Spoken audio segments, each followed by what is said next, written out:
नमस्कार फ्रेंड्स स्वागत है आपके यूट्यूब चैनल बीपीजी स्टडी में। तो फ्रेंड्स हम इस वीडियो में रुधिर यानी ब्लड के बारे में पढ़ेंगे, यानी ब्लड के में कितने प्रतिशत रुधिर पाया जाता है, कितने प्रतिशत प्लाज्मा पाया जाता है। ठीक है फ्रेंड्स, यह चैप्टर सभी कंप्यूटर एग्जाम में रिलेटेड इससे क्वेश्चन पूछे जाते हैं, तो सभी कंप्यूटर एग्जाम के लिए इंपॉर्टेंट का ये चैप्टर होता है। तो फ्रेंड्स हम इस वीडियो में हम कवर करने वाले हैं कि WBC, RBC, प्लेटलेट्स, पानी और कार्बनिक प्लवण सभी के बारे में पढ़ेंगे डिटेल से एक एक के बारे में। ठीक है फ्रेंड्स, तो शुरू करते हैं हम ब्लड। क्या ब्लड, तो ब्लड क्या है, ये क्या है, एक तरल संयोजी उत्तक है। क्या है, तरल संयोजी उत्तक। तो रुधिर क्या होता है, रुधिर, तो रुधिर की खोज किसने की, सर्वप्रथम इसके बारे में बताया था 1628 ईस्वी में विलियम हार्वे ने बताया था। किसने बताया था, विलियम हार्वे ने। ठीक है, तो फ्रेंड्स हम शुरू करते हैं रुधिर। तो क्या होता है रुधिर, तो हम जान लेते हैं कि कितना प्रतिशत है। तो हम यानी रुधिराणु पाया जाता है 45%। ठीक है फ्रेंड्स, और प्लाज्मा में पाए जाते हैं रुधिर के अंदर 55%। ठीक है फ्रेंड्स, यानी कि प्लाज्मा के अंदर पानी कितना पाया जाता है 90%, और कार्बनिक लवण कितने पाए जाते हैं 10%। ठीक है फ्रेंड्स, ये भी आपको याद रखना है। ठीक है, फिर है रुधिराणु। रुधिराणु में RBC, WBC और प्लेटलेट्स ये 3 भागों में पाई जाती है। ठीक है, तो हम याद करते हैं रुधिर क्या है। तो ठीक है फ्रेंड्स, यानी हम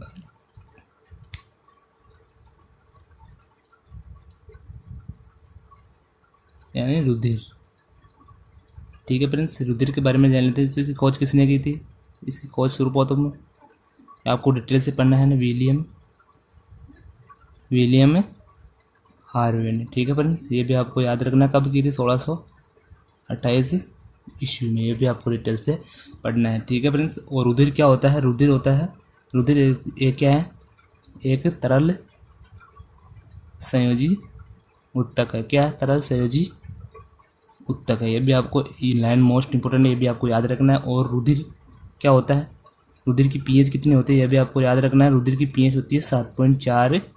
ठीक है, और हल्का क्षारीय होता है। क्या होता है, हल्का क्षारीय होता है, पूछ सकते हैं एग्जाम में। ठीक है, इसकी pH बहुत इंपॉर्टेंट है, ये भी आपको याद रखना है। ठीक है फ्रेंड्स, ये किस रंग का होता है, यहाँ पर सभी को पता होगा किस रंग का होता है, ये लाल रंग का। किस रंग का होता है, लाल रंग का होता है। ठीक है फ्रेंड्स, किस रंग का होता है रुधिर, लाल रंग का होता है। ठीक है फ्रेंड्स, ये भी आपको याद रखना है, बहुत ही इंपॉर्टेंट क्वेश्चन है ये भी।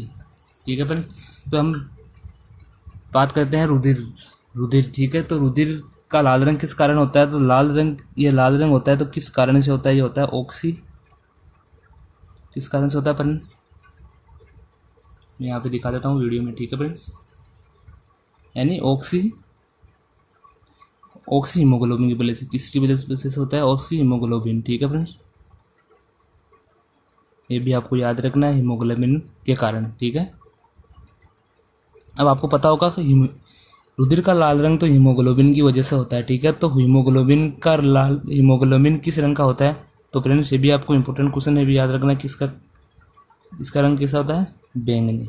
ठीक है, हीमोग्लोबिन का रंग कैसा होता है, बैंगनी, ये भी आपको याद रखना है। ठीक है फ्रेंड्स, पूछ सकते हैं एग्जाम में। ठीक है, मनुष्य के शरीर में 5 से 6 लीटर रुधिर पाया जाता है। कितना पाया जाता है शरीर में, 5 से 6 लीटर। ठीक है, मनुष्य के शरीर में 5 से 6 लीटर रुधिर पाया जाता है। ठीक है फ्रेंड्स, ये भी आपको याद रखना है। और रुधिर के निर्माण की प्रक्रिया क्या कहलाती है, हीमोपाइसिस। क्या कहलाती है, तो आपको ये भी याद रखना है, रुधिर के निर्माण की प्रक्रिया, रुधिर तो जो बनता है, रुधिर के निर्माण की प्रक्रिया मैं यहाँ पे लिख रहा हूँ। ठीक है, प्रक्रिया क्या कहलाती है,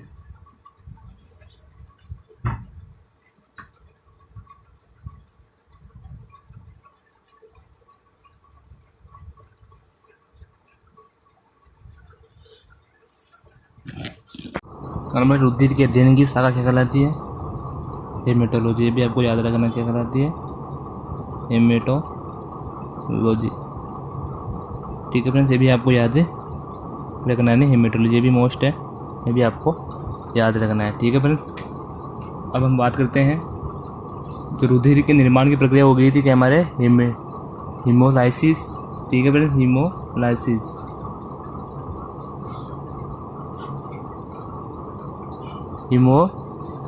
यहाँ पे थोड़ा सा पाइसिस क्या है, हीमोपाइसिस है फ्रेंड्स, ये आपको याद रखना है। तो रुधिर के नष्ट होने की प्रक्रिया क्या होती है, रुधिर के नष्ट होने की प्रक्रिया, ये भी आपको याद रखना है। ठीक है फ्रेंड्स, क्या कहलाती है? ये हीमो, ये कहलाते हैं हीमोलाइसिस। ठीक है फ्रेंड्स, ये भी आपको याद रखना है। ठीक है, ये भी इंपॉर्टेंट, यानी जो रुधिर के निर्माण की प्रक्रिया कहते हैं हीमोपाइसिस, और जो रुधिर के नष्ट होने की प्रक्रिया वो होती है हीमोलाइसिस। ये भी आपको याद रखना है। ठीक है फ्रेंड्स, और ये भी मैं आपको और बता देता हूँ यहाँ पे, यानी भ्रूण अवस्था में, क्या भ्रूण अवस्था में, ये भी आपको याद रखना है कि भ्रूण अवस्था में रुधिर का निर्माण कहाँ से होता है? तो भ्रूण अवस्था में रुधिर का निर्माण कहाँ से होता है फ्रेंड्स? ये भी आपको याद रखना है। कहाँ से होता है? यकृत। कहाँ से होता है? यकृत। यकृत को और क्या बोलते हैं? क्या बोलते हैं? पलिहा। क्या बोलते हैं? ये भी आपको याद रखना है। ठीक है फ्रेंड्स, यानी स्पील, और भी बोलते हैं, इसका अन्य नाम क्या है? स्प्लीन। ठीक है, ये भी आपको याद रखना है, और यहाँ तिल्ली। ठीक है फ्रेंड्स, 3-4 नाम है इसके अलग अलग यकृत के, ये भी आपको याद रखने हैं। ठीक है फ्रेंड्स, यानी भ्रूण अवस्था में जो रुधिर का निर्माण होता है वो यकृत या पलिया के द्वारा होता है। ठीक है, और वयस्क में, यानी जो वयस्क में रुधिर का निर्माण किसके कारण होता है, ये भी आपको याद रखना है, इंपॉर्टेंट लाइन है। ये किसके कारण होता है? आपको सभी को पता होगा किसके कारण होता है? अस्थि मज्जा के कारण। किसके कारण होता है? अस्थि मज्जा के कारण। ये भी आपको याद रखना है, के द्वारा होता है। ठीक है फ्रेंड्स, ये भी आपको याद रखना है, इंपॉर्टेंट है, यानी मोस्ट है, ये भी आपको जो याद करने में। और रुधिर में जिसमें रुधिर नहीं जमता है, किस प्रोटीन के कारण रुधिर नहीं जमता है, ये भी आपको लाइन याद रखना है, यानी किस वजह से रुधिर नहीं जमता है, तो किसके कारण नहीं जमता है? ये रुधिर में प्रोटीन पाई जाती है, कौन सी प्रोटीन का नाम है? कौन सी प्रोटीन फ्रेंड्स का नाम है? क्या है? हिपेरिन। क्या है? Heparin protein. ठीक है, हिपेरिन प्रोटीन पाई जाती है, जिसके कारण क्या था? रुधिर जमता नहीं है। ठीक है,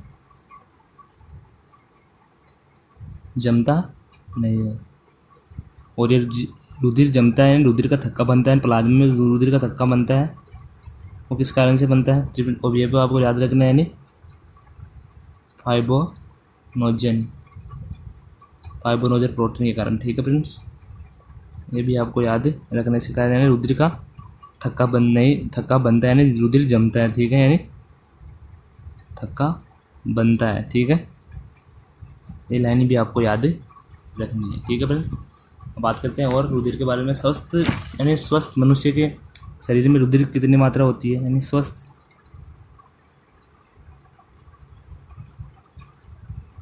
मनुष्य के शरीर में रुधिर की मात्रा कितनी होती है फ्रेंड्स? ये भी आपको याद रखना है, जो रुधिर होती है स्वस्थ मनुष्य में, हीमोग्लोबिन की मात्रा। ठीक है ना, हीमोग्लोबिन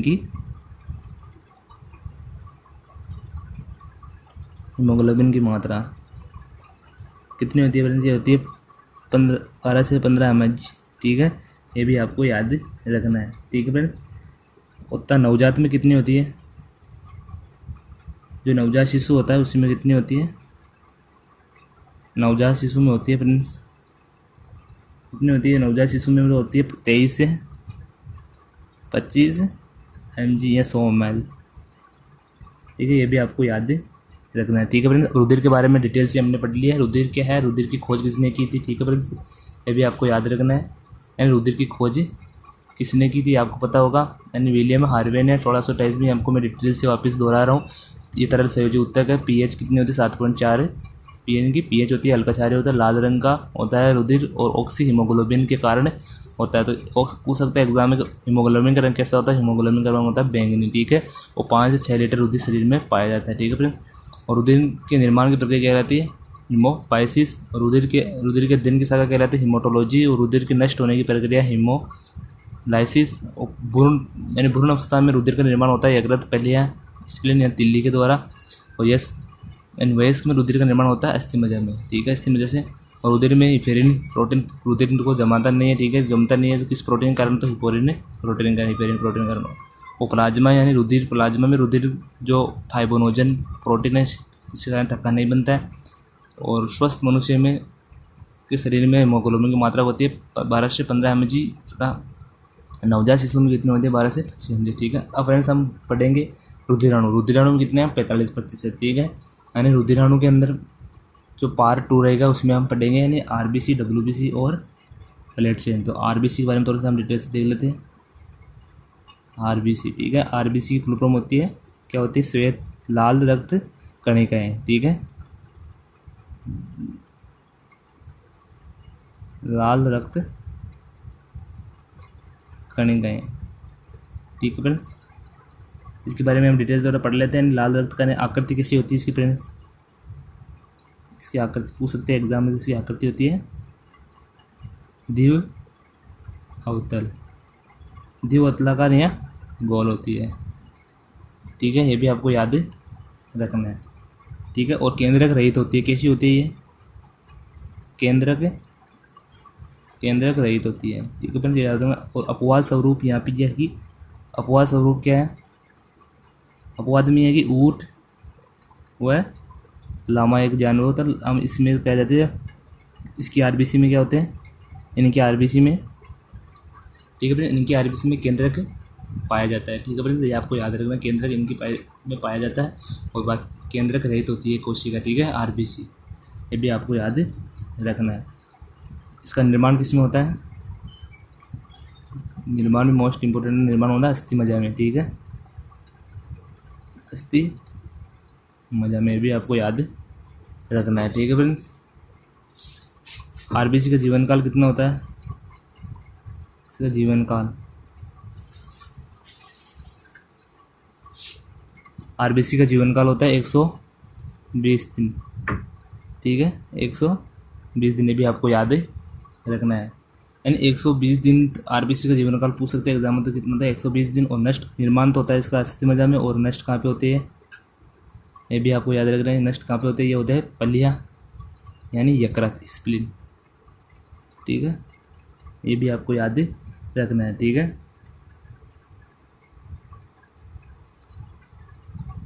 कार्य क्या होता है इसका, कार्य इस आरबीसी का कार्य होता है कार्बन डाइऑक्साइड व ऑक्सीजन का परिवहन करना, ठीक है।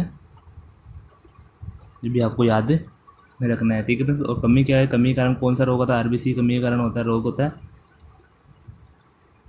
पीलिया या एनीमिया,